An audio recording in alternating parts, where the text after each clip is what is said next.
شهر رمضان الذي أنزل فيه القرآن هدى للناس إن الحمد لله نحمده ونستعينه ونستغفره ونعوذ بالله من شرور أنفسنا ومن سيئات أعمالنا من يهده الله فلا مضل له ومن يضلل فلا هادي له وأشهد أن لا إله إلا الله وحده لا شريك له وأشهد أن محمدا عبده ورسوله সাল্লাল্লাহু তাআলা আলাইহি ওয়া আলা আলিহি ওয়া সাহবিহি ওয়া সাল্লাম তাসলিমান কাসীরা আম্মা বাদ। সম্মানিত ভাতৃমণ্ডলী, আজকে আলোচনা করব সাহরি এবং ইফতারি সম্পর্কে। আমরা সাহরি এবং ইফতারি সম্পর্কে বেশ কিছু সুন্নত মুস্তাহাব কাজ রয়েছে, যেগুলি সম্পর্কে অনেকেই জানি না, আর অনেকে জানলেও আমল করি না, যার ফলে এই বিষয়গুলি, যেহেতু আমাদের রমজান চলছে, রমজানের রোজা সিয়াম চলছে, এই বিষয়গুলি জানা এই মুহূর্তে অত্যন্ত জরুরি এবং সবাইকে জানতে হবে, আপনাদের সকলকে জানতে হবে। এই নয় যে মুসলিমা কিছু লোক জানলে হবে, প্রত্যেক রোজাদারকে এই বিষয়গুলি জানতে হবে। আল্লাহ রাব্বুল আলামিন যেন তৌফিক দান করেন। রমজান মাসের যে সিয়াম বা যে কোনো রোজা, নফল রোজা অন্য মাসেও রাখছেন, আপনি সুন্নত রোজা রাখছেন, রোজার ক্ষেত্রে একটি শরীয়তের বিধান হচ্ছে সাহরি, সাহুর। আরবিতে সাহুর বলা হয়, বাংলায় সাহরি বা সেহরি, অধিকাংশ লোকেরা সেহরি বলে, কিন্তু আমি ব্যক্তিগত যদি বলতে হয় আপনার দেশীয় ভাষায়, তাহলে সাহরি বলা উচিত, সেহরি নয়। আর না হলে আরবি ভাষায় বলেন সাহুর বলেন, যেমন আরব লোকেরা সাহুর বলেন। তারপরে পশ্চিমা ইউরোপ আমেরিকায় যারা বসবাস করে বাংলা ভাষাভাষী, তারা ওখানে গিয়ে ওখানকার পরিবেশে গড়ে উঠেছে, যার ফলে ওরাও কিন্তু সাহুর বলে, সাহুর খেলাম। কিন্তু ইন্ডিয়া, বাংলাদেশ, পাকিস্তানে সেহরি খেলাম। আমরা সেহরি না বলে তাহলে সাহরি বলেন, আর ওর চাইতে ভালো সাহুর বলেন, হয় সাহুর বলেন আর না হলে সাহরি বলেন। এই সাহুর খাওয়া সম্পর্কে বলি। সাহুর বা সাহরি খাওয়া এটা কি হুকুমের দিক থেকে ফরজ, ওয়াজিব না সুন্নাত? সুন্নাত। এই যে সামনের লোকেরা জবাব দিতে পারবেন। এখন সামনে যে কেউ এসে বসে যান, তাহলে কে জবাব দিবে বলেন? সব চুপচাপ বসে থাকবেন। তো সাহরি খাওয়া সুন্নাত, তার মানে ওয়াজিব ফরজ নয়। সাহরি খাওয়া ওয়াজিব ফরজ নয়। ধরেন এসা পরে শুয়ে গেলেন, আর তারপরে সাহরি খেতে পেলেন না, ফজর আজান হয়ে গেল, রোজা হবে না? হবে না। নিয়ত আছে, তখন রোজা হয়ে যাবে। নিয়ত যদি থাকে, আগে থেকে নিয়ত করা আছে, মানে নিয়ত পড়া নয়, আগে বলেছি নিয়তের আলোচনা। মনে মনে নিয়ত আছে যে রোজা তো আছেই, আজকে রাখবো, হ্যাঁ, তারপরে উঠতে পারলেন না, তাহলে আপনার রোজা হয়ে গেলে একটা সুন্নাত ছুটলো। কি ছুটলো? সুন্নাত ছুটলো। এই সাহারি যদিও সুন্নাত, কিন্তু আল্লাহ কোরআনে কারিমে সূরা বাকারার যেই আয়াতগুলিতে রোজা রমজানের কথা আলোচনা করেছেন, 183 187 নম্বর আয়াতে মহান আল্লাহ ইরশাদ করছেন এই সাহারি সম্পর্কে, ওয়াকুলু ওয়াশরাবু, তোমরা রমজানের রাতে পানাহার করতে থাকো। পানাহার করো, যখন ইচ্ছা তখন খাও দাও, পান করো। কতক্ষণ পর্যন্ত? হাত্তা ইয়াতাবায়্যানা লাকুমুল খাইতুল আসওয়াদ খাইতুল আবয়াদ মিনাল খাইতুল আসওয়াদ মিনাল ফজর, যতক্ষণ পর্যন্ত সাদা রেখা কালো রেখা থেকে সুস্পষ্ট না হয়ে যায়। মানে শুভ সাদেক স্পষ্ট না, রাতের অন্ধকার চলে আসছিল, আর তারপর যতক্ষণ পর্যন্ত পূর্ব আকাশ ফর্সা না হয়েছে ততক্ষণ পর্যন্ত খেতে থাকুন। চোখে দেখে যদি রোজা রাখেন, সাহারি খান, খোলা মাঠে আছেন, দেখতে পাচ্ছেন, আপনি ছাদের ওপরে আছেন, দেখতে পাচ্ছেন যে পূর্ব আকাশ ফর্সা হচ্ছে, তাহলে চোখে দেখা সবচেয়ে বড় দলিল। ঘড়ির চাইতে চোখে দেখা ঘড়ির চাইতে বেশি দলিল। এই ঘড়ি না হয় আজকে 20, 30, 40 বছর থেকে, তার আগে আমরা ছোটকালে রোজা রেখেছি, ঘড়ি টড়ি ছিল না, খুব কম। আমার আব্বার কাছে একটা ঘড়ি ছিল, গোটা গ্রামের 10টা বাড়ির লোক এসে বসে থাকতো যে কখন টাইম হচ্ছে, দৌড় দিয়ে যেত। আর না হলে রেডিও, গোটা গ্রামে 2-3টা রেডিও আছে, ওই রেডিওওয়ালার কাছে বসে থাকতো যে কখন ওই ঢাকার আজান হচ্ছে, এই যে আজান হয়েছে তার মানে ইফতারি টাইম হয়ে গেছে। কথা বুঝতে পেরেছেন? একটা যুগ ছিল এরকম। তখন আমরা সাহারি ছাড়তাম কখন? এই ফর্সা হইতে লেগেছে, ভোর আকাশ ফর্সা হইতে লেগেছে, সাদা হইতে লেগেছে, সাহারি ছেড়ে দিলাম। সূর্য ডুবা কখন? যখন দেখা যায় যে পশ্চিম আকাশে এখন আর সূর্য দেখা যায় না, আর অন্ধকার হতে চলেছে। অনেক সময় লেট হয়ে যেত, ঘড়ি নেই। কিন্তু আজকাল ঘড়িতে একেবারে একটি মুহূর্ত আমার আপনার সামনে পেশ করছে, সুতরাং তার আগে পিছনে করা যাবে না। যেই টাইমটা সেহরির শেষ সময় দেওয়া আছে সেটাই হচ্ছে শেষ টাইম, যেটা ইফতারির শুরু দেওয়া হয়েছে সেটাই হচ্ছে ইফতারির টাইম, সুন্নতি টাইম। কিন্তু বিলম্ব করা হারাম এমন ধারণা যারা রাখে তারা আবার বাড়াবাড়ি করে।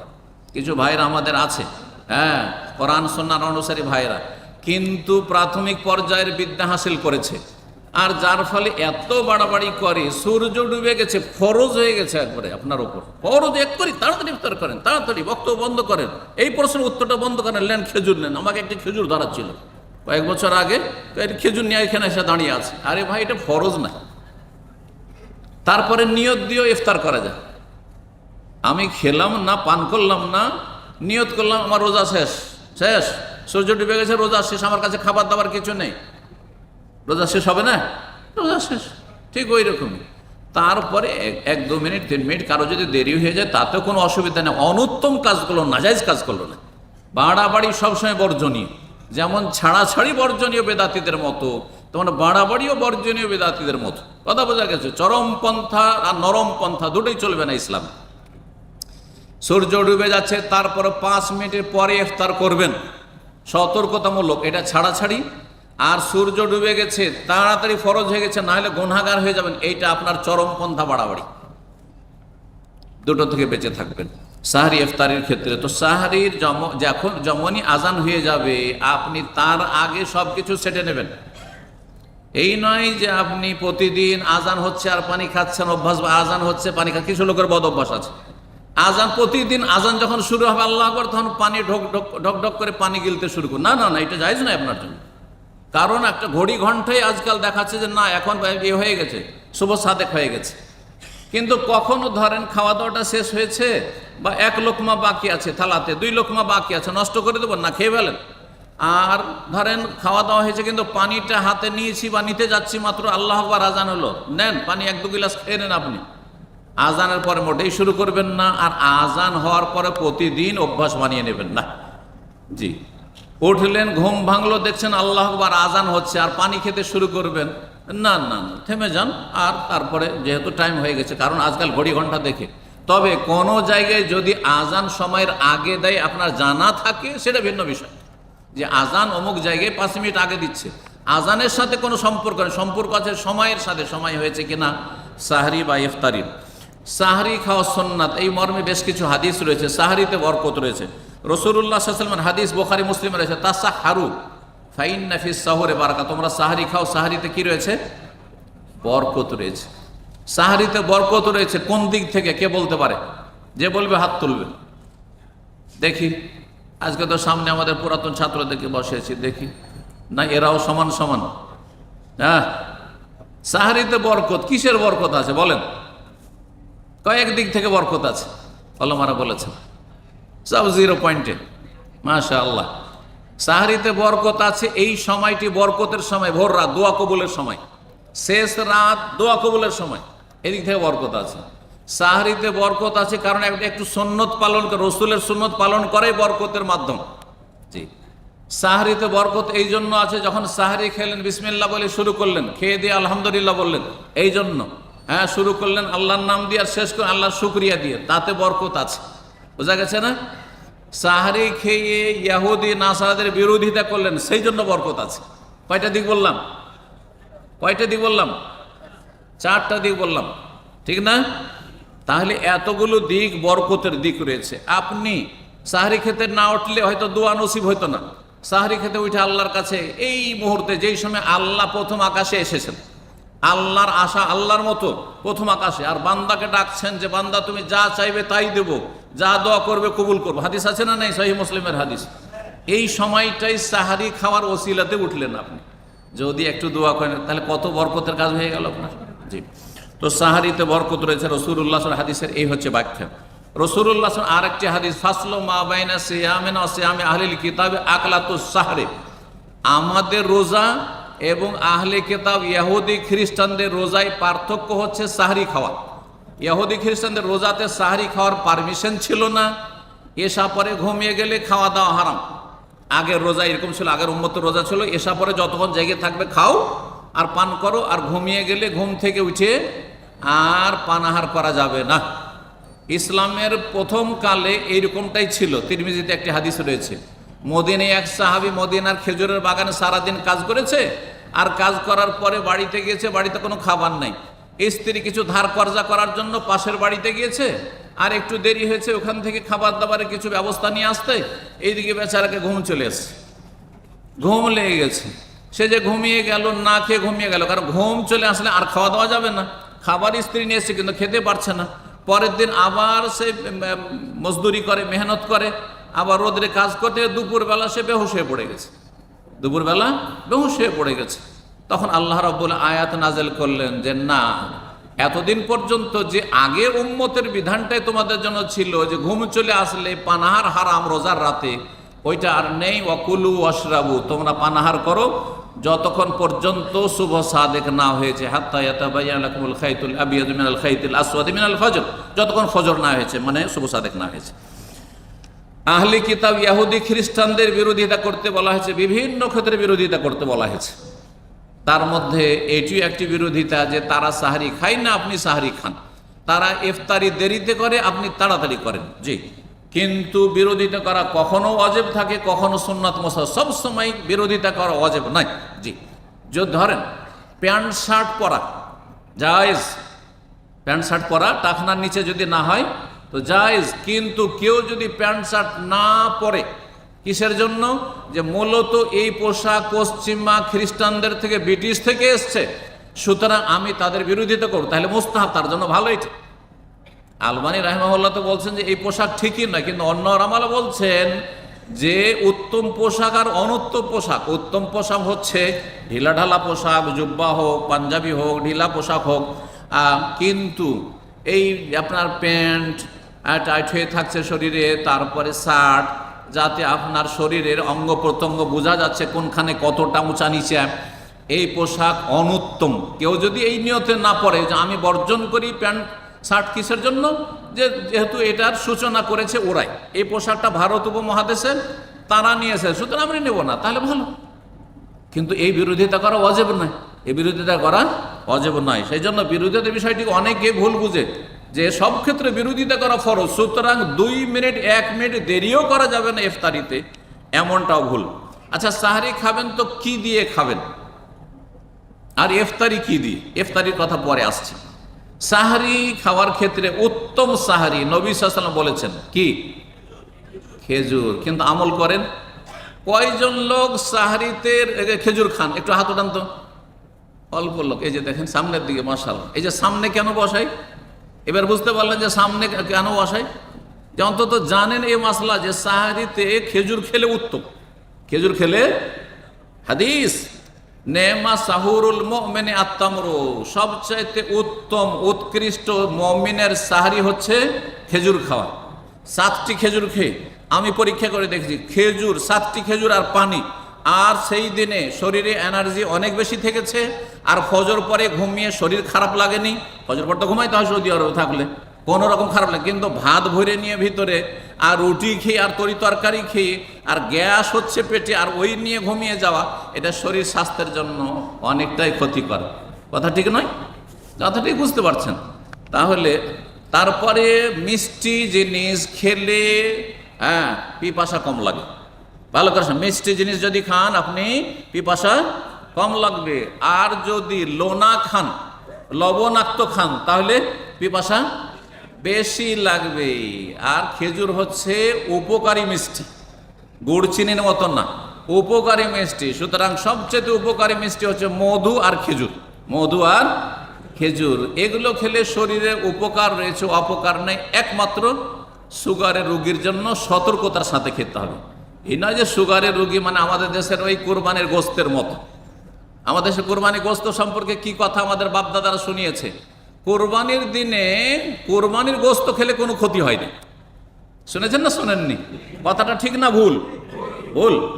গোস্ত সেটাও অল্প স্বল্প খেতে হবে যদি আপনি রুগী হন, তাহলে হাটের রুগী। আর আপনি গরুর গোস্ত আপনি বলেন কোরবানির গোস্ত, অসুবিধা নেই না। হ্যাঁ, সুগারের রুগী আর বলবেন চিনি খেলে অসুবিধা আছে, কিন্তু খেজুর খেলে অসুবিধা নেই, মধু খেলে অসুবিধা নেই, এটা চলবে? এগুলো ভুল ফতুয়া, এগুলো দুনিয়ার ক্ষেত্রে ভুল ফতোয়া, খবরদার এরকম করে মানুষের সর্বনাশ করবেন না। নবী সাল্লাল্লাহু আলাইহি সাল্লামের হাদিস আবু দাউদে, মুমিনের উত্তম সাহরি হচ্ছে খেজুর। সুতরাং খেজুর একটি, দুটি, তিনটি হইলেও খেজুর খাওয়ার চেষ্টা করবে, তাতে শরীরে এনার্জি থাকবে, পিপাসা কম লাগবে, ছোটাছুটি করলে শরীরে আয়রন থাকবে, মজবুত থাকবে শরীর। আল্লাহ রাব্বুল আলামিন যেন আমাদেরকে সুন্নতের আমল করার তৌফিক দান। সুন্নতের আমল করলে দিনেরও ফায়দা, দুনিয়ারও ফায়দা, শরীরেরও ফায়দা রয়েছে, আর ইমানি ফায়দা তো আছে যে নবীর সুন্নতের আমল করলেন আপনি। তারপরে যে কোনো কিছু খান সাহরিতে। সাহরির ক্ষেত্রে উত্তম হচ্ছে সাহরি লেটে করা। সাহরি খাবেন ভোর রাতে, রাত 12টা, 1টা, 2টোই খাচ্ছে কেউ, আর আপনি ধরেন 4টা থেকে 4:30টার মধ্যে এই সময়টা খাচ্ছেন, শেষ সময়, এটা বেশি উত্তম। কেউ 3:30টা, 4টায় খাচ্ছে, 4:15টায় খাচ্ছে, আর কেউ খাচ্ছে 2টোই, 12টায় খেয়ে দিয়ে ঘুমিয়ে গেল। কে বেশি উত্তম কাজ করলো? যে যত বেশি বিলম্বে সাহরি খেলো। সুতরাং সাহরি বিলম্বে খাওয়া দাওয়া করবেন, চেষ্টা করবেন। জি, সাহরি বিলম্বে খেলে গুরুত্বপূর্ণ একটি লাভ হচ্ছে যে ফজর ছুটবে না। ফজরের 15 মিনিট, 20 মিনিট, আধা ঘন্টা আগে যদি সাহরি খান, তাহলে ফজরের সময় কাছে আসছে, আর ঘুমাবেন না আপনি, ঠিক না? বা ঘুম চাপবে না। অনিচ্ছাকৃত অনেক সময় ঘুম চেপে যায়। কিন্তু ধরেন 2টার সময় সাহরি খেয়ে নিলেন, আর তারপরে এখনো 3 ঘন্টা বাকি ফজর হইতে, চল একটু ঘুমিয়ে নি, ফজরে উঠে যাব, আর দেখা যাচ্ছে উঠতেই পারছেন না। কত গুনাহগার হলেন আপনি। এদিকে রোজা রাখছেন, এদিকে ফজরে জামাত ছাড়ছেন, নামাজ ছাড়ছেন, সূর্য উঠে গেল, কাবিরা গুনাহ করলেন, ঈমান নষ্ট হয়ে যাবে এইভাবে। সুতরাং যদি সুন্নত মোতাবেক আমল করেন, সাহরি খেতে বিলম্ব করেন, তাহলে তাতে বেশি উপকার রয়েছে, বেশি উপকার রয়েছে, দিন দুনিয়ার উপকার রয়েছে।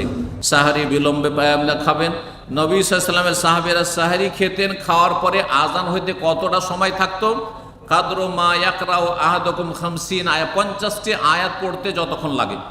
50টি আয়াত পড়তে কতক্ষণ লাগবে? 5 মিনিট থেকে 7 মিনিট লাগবে, 10 মিনিট লাগবে। 5 থেকে 10 মিনিটের বেশি লাগবে না। বড় আয়াত হলে 10 মিনিট, আর ছোট ছোট আয়াত হলে 5 মিনিটের মধ্যে 50টা আয়াত পড়া যেতে পারে। হ্যাঁ, আর রহমান আল্লামাল কোরআন খালাকাল ইনসান আল্লামাহুল বায়ান, তো 50টি আয়াত পড়ে নেবেন, হয়তো 5 মিনিট লাগবে না। তো 5 থেকে 10 মিনিট আজানের আগে খাওয়া দাওয়া শেষ করে দেন, ব্যাস, তাহলে নিরাপদ আপনার রোজা।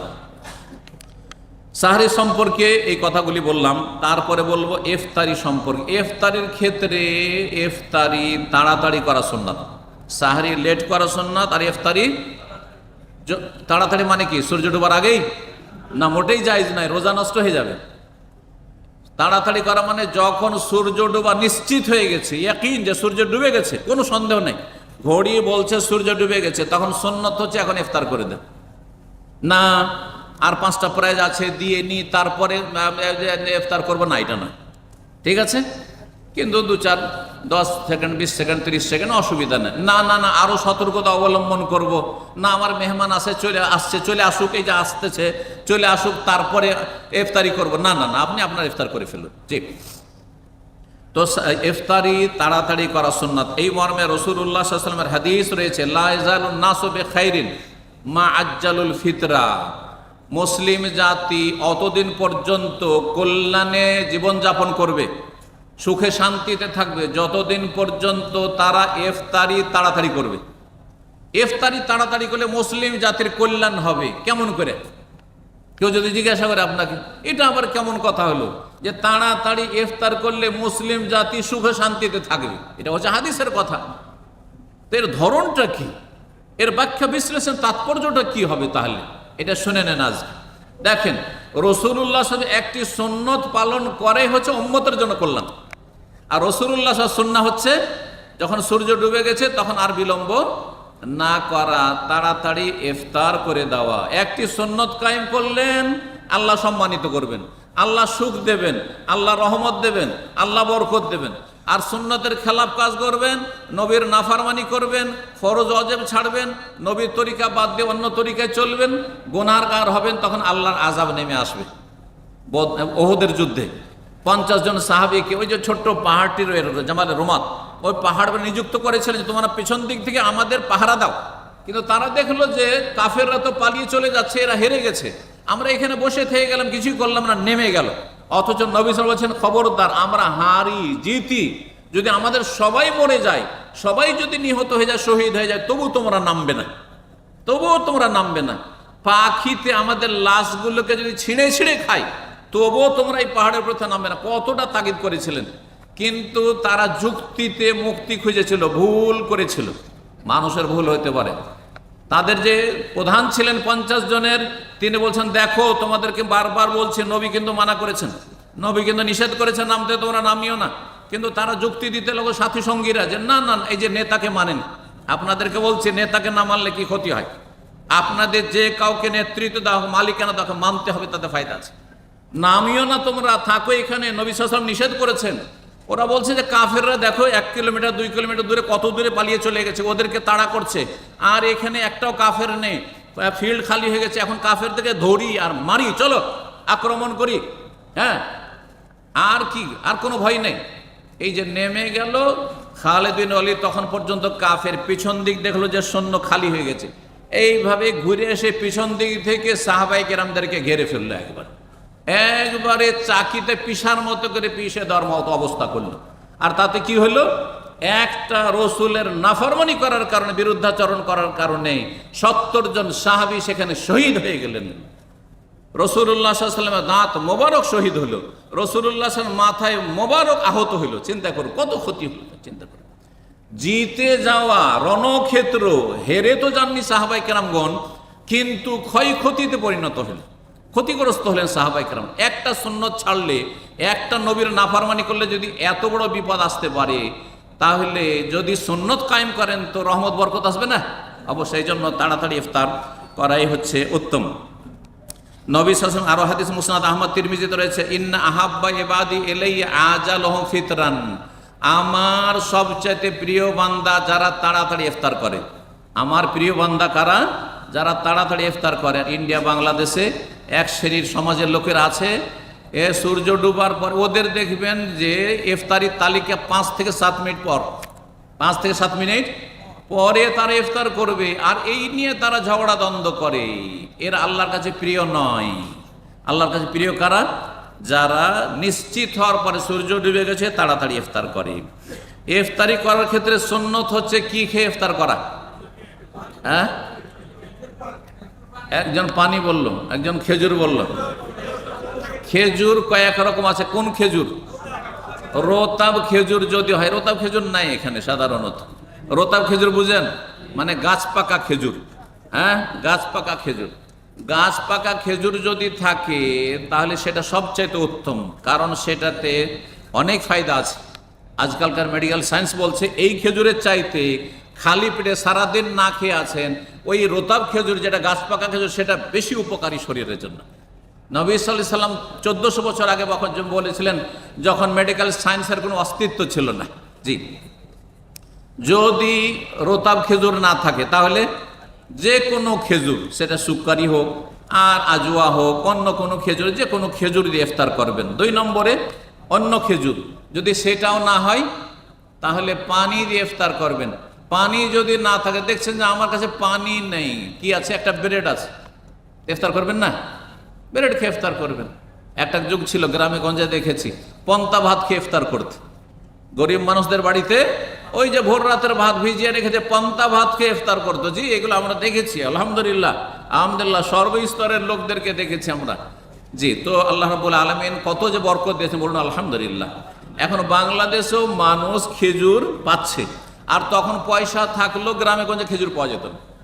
পয়সা থাকলেও খেজুর পাওয়া যেত না, আর অধিকাংশ লোকের কাছে পয়সা ছিল না। জি, তো ইফতার করবেন খেজুর খেয়ে, খেজুর না পেলে পানি খেয়ে। আচ্ছা, কিছুই নেই, খাবার দাবার কিছু নেই, ড্রাইভ করছেন গাড়িতে, কিছু নেই, আর সূর্য ডুবে গেল, আল্লাহ আকবার আজান হচ্ছে, ইফতার করবেন না? নিয়ত দিয়ে ইফতার করবেন, আল্লাহ আমি ইফতার করে ফেললাম, আল্লাহ আমি ইফতার করে ফেললাম। ইন্নামাল আমালু বিন্নিয়াত, অন্তরের নিয়তের উপরে নির্ভরশীল হচ্ছে আমল। জি, ইফতারির সময় দোয়া কবুল হয়। ইফতারির সময় কি কবুল হয়? দোয়া কবুল হয়। শুধু ইফতারির সময় দোয়া করবেন আল্লাহ রাব্বুল আলামিনের কাছে, যে কোনো দোয়া করবেন আপনি। আর বিশেষ করে সুন্নতি দোয়া, যেটি সহি দোয়া, জাহাবাজ জামা ওয়াবতাল্লাতিল উরুক ওয়াসাবাতাল আজরু ইনশাআল্লাহ। আর আরেকটি দোয়া রয়েছে হাদিসে, আল্লাহু আলা সুমতু ওয়া আলা রিজকিকা আফতারতু, হাদিসটি জয়ীফ। আরেকটি বানাওয়ার দোয়া রয়েছে। এই জয়ীফ দোয়াতে 2টো বাক্য বাড়িয়ে আমাদের বেদাতি সমাজের ভাইয়েরা পড়ে থাকে আল্লাহ আল্লাহ কাসমত অবে কামান্ত ওয়ালাইকা তাওয়াক্কালতো ওয়ালা রিজকে কাফতারতো, আর তারপরে বিরহমাতিকা ইয়া আরহামার রাহিমিন না কি বলে ওরাই জানে।